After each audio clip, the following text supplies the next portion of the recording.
Penguin Audio presents 1+1. Written by Jojo Moyes. Read by Elizabeth Bauer, Ben Elliot, Nicola Stanton, and Stephen France. Prologue. Ed. Ed Nichols was in the creatives room drinking coffee with Ronan when Sydney walked in. A man he vaguely recognised stood behind him, another of the suits. "We've been looking for you," Sydney said. "Well, you found us," Ed said. "Not Ronan, you." Ed studied them for a minute. Then he threw a red foam ball at the ceiling and caught it. He glanced sideways at Ronan. Investacor had bought half shares in the company a full 18 months ago, but Ed and Ronan still thought of them as the suits. It was one of the kinder things they called them in private. "Do you know a woman called Deanna Lewis?" "Why?" "Did you give her any information about the launch of the new software?" "What?" "It's a simple question." Ed looked from one suit to the other.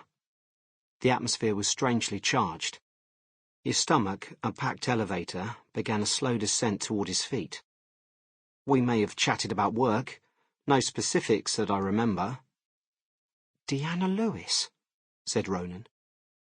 "You need to be clear about this, Ed. Did you give her any information about the launch of SFAX?" "No." "Maybe. What is this?" "The police are downstairs searching your office with 2 goons from the Financial Services Authority. Her brother has been arrested for insider trading, on the basis of information that you gave them about the launch of the software." "Deanna Lewis? Our Deanna Lewis?" Ronan began to wipe his spectacles, a thing he did when he was feeling anxious. "Her brother's hedge fund made $2.6 million on the first day of trading. She alone cleared $190,000 on her personal account." "Her brother's hedge fund?" "I don't understand," Ronan said. "I'll spell it out. Deanna Lewis is on record talking to her brother about the launch of SFAX.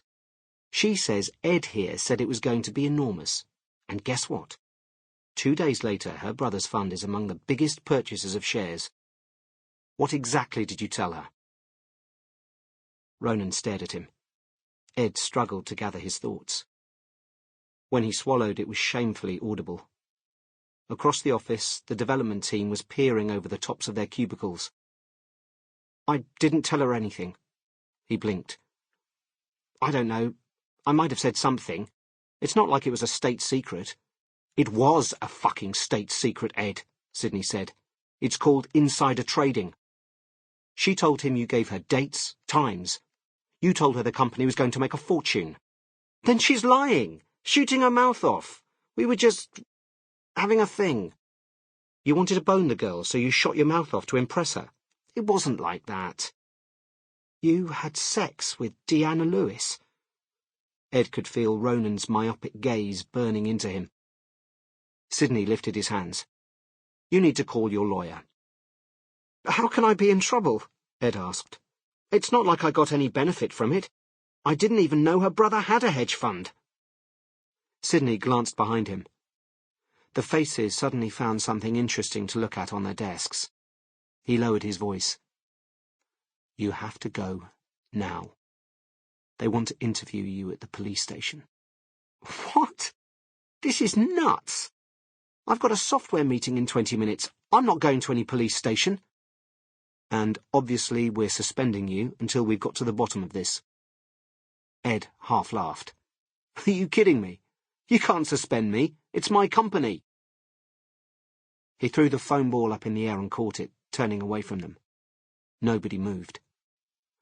"I'm not going. This is our company. Tell them, Ronan." He looked at Ronan, but Ronan was staring fixedly at something on the floor. Ed looked at Sydney, who shook his head.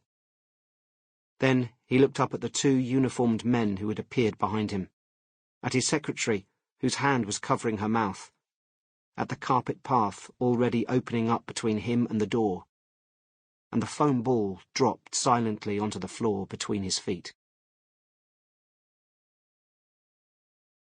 Chapter 1. Jess. Sample complete. Ready to continue?